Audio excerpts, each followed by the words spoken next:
All right, this is David at the Slope in Wichita, Kansas, and we're going to talk about one of my favorite places, and that is Steamboat, Colorado.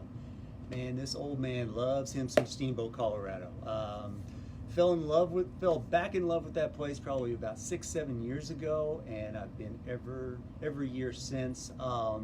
Okay, Steamboat. I know it's another 90 miles past the Summit County exit. All right, I get that you've driven from Wichita all the way out there. Why not go skiing at a great place like Breckenridge or Winter Park or Keystone or 10 other mountains? Why make the drive out to Steamboat? All right, here's why. Steamboat, the town. I'm going to say that Breckenridge, Colorado is a town built around a ski mountain. I'm going to say Steamboat is definitely a mountain built around a town. Steamboat, the town, is low key. It's got great restaurants. It's got a river running through it. It's great to just mill around downtown when you're not on the mountain. The mountain itself, fantastic. All right, they got champagne powder. Me and one of my best friends I've ever had got blessed with 4.5 feet of snow over 4 days. I had a grin from ear to ear every second I was on the snow.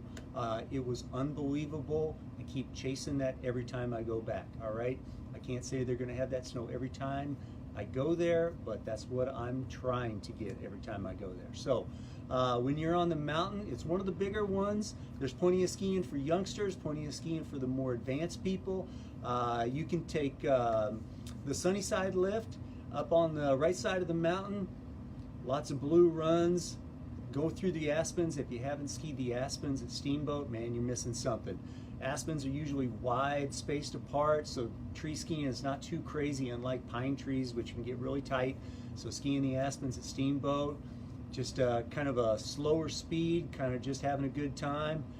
If you want something a little bit more difficult, go over there on the left side of the mountains. They got chutes 1, 2, and 3. I tell you what, you better buckle up your boots one notch tighter, grip your poles a little bit more firmly, and you can dive into those chutes, and you're going to know you're on some steep stuff. So get your game face on before you go over there.